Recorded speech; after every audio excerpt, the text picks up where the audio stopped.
छत्तीसगढ़ के कोरिया जिले में बीजेपी नेता की कार में आग लगाकर हत्या कर दी गई। इस घटना में उनके 2 रिश्तेदारों की भी जान चली गई है। वारदात के दौरान तीनों लोग कार के अंदर ही थे। कोरिया जिले के सोनत इलाके के नौगई गांव में रहने वाले मनोज त्रिपाठी और बीजेपी नेता लल्ला सिंह के परिवार के बीच लंबे समय से तनाव चल रहा था।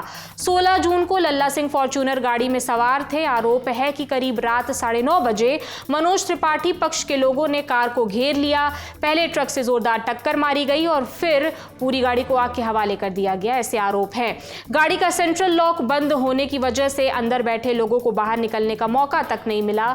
बीजेपी नेता लल्ला सिंह और उनके 2 रिश्तेदारों की मौत हो गई है। जो 2 रिश्तेदार हैं उनके नाम वीरेंद्र सिंह और नागेंद्र सिंह है। नागेंद्र का शरीर इस हादसे में 80% तक जल गया था। इलाज के दौरान उन्होंने भी दम तोड़ दिया। इस हादसे में 3 लोग घायल भी हुए थे, जिन्हें अंबिकापुर मेडिकल कॉलेज रेफर किया गया। बाद में उन्हें रायपुर भेजा गया इलाज के लिए। सरगुजा रेंज के आईजी दीपक झा देर रात कोरिया जिले पहुंचे और घटनास्थल का उन्होंने निरीक्षण किया। उन्होंने अधिकारियों से पूरी जानकारी ली। पुलिस ने मामले में 9 नामजद आरोपियों के खिलाफ अपराध दर्ज कर लिया है। अब तक 4 आरोपियों को गिरफ्तार किया जा चुका है, बाकी की तलाश जारी है।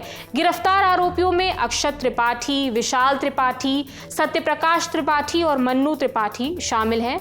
पुलिस का कहना है कि कार में आग कैसे लगी, इसकी जांच की जा रही है। कुछ मीडिया रिपोर्ट्स में यह भी बात सामने आई है कि हो सकता है कि ट्रक से टक्कर के बाद कार में आग लगी हो। अभी फिलहाल इस मामले की तफ्तीश की जा रही है। इन्वेस्टिगेशन के बाद बाकी चीजें पता चलेंगी। पुलिस का बयान सुनिए। 2 पक्ष है, एक त्रिपाठी ग्रुप है और एक ठाकुर ग्रुप है। इनके बीच रेत उत्खनन को लेकर आपसी विवाद का मामला सामने आया है, जिसमें नगोई गांव में त्रिपाठी परिवार निवास करता है।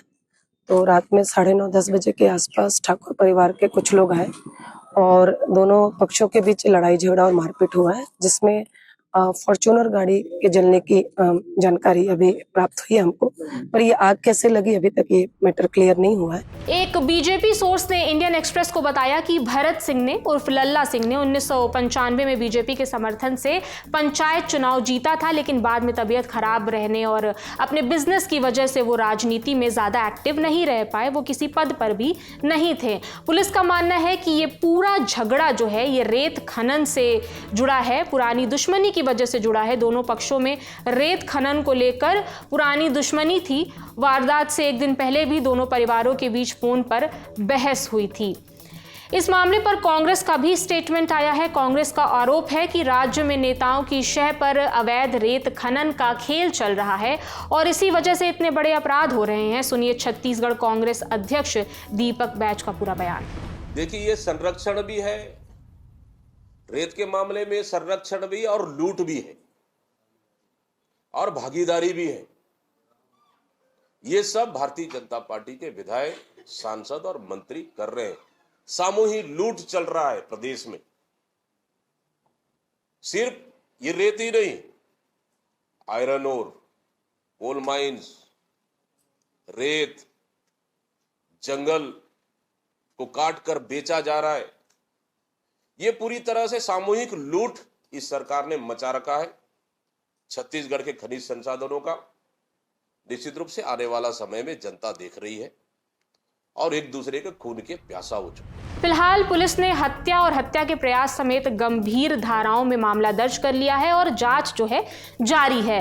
फरार आरोपियों की तलाश भी की जा रही है। छत्तीसगढ़ के सीएम विष्णुदेव साय ने रायपुर में पत्रकारों से इस बाबत बात की और ये कहा कि कड़ी कार्रवाई की जा रही है। किसी भी आरोपी को इस मामले में बख्शा नहीं जाएगा। इस मामले में जो भी अपडेट्स आएंगे हम आप तक पहुंचाते रहेंगे। इस खबर पर अगर आपकी भी कोई राय है तो हमें कॉमेंट सेक्शन में शेयर कर सकते हैं। मेरा नाम प्रगति है। देश और दुनिया की तमाम खबरों से जुड़े रहने के लिए देखते रहिए दी लल्लन टॉप और अगर आप चैनल पर नए हैं तो बाकी खबरों के लिए सब्सक्राइब कर लीजिए। शुक्रिया।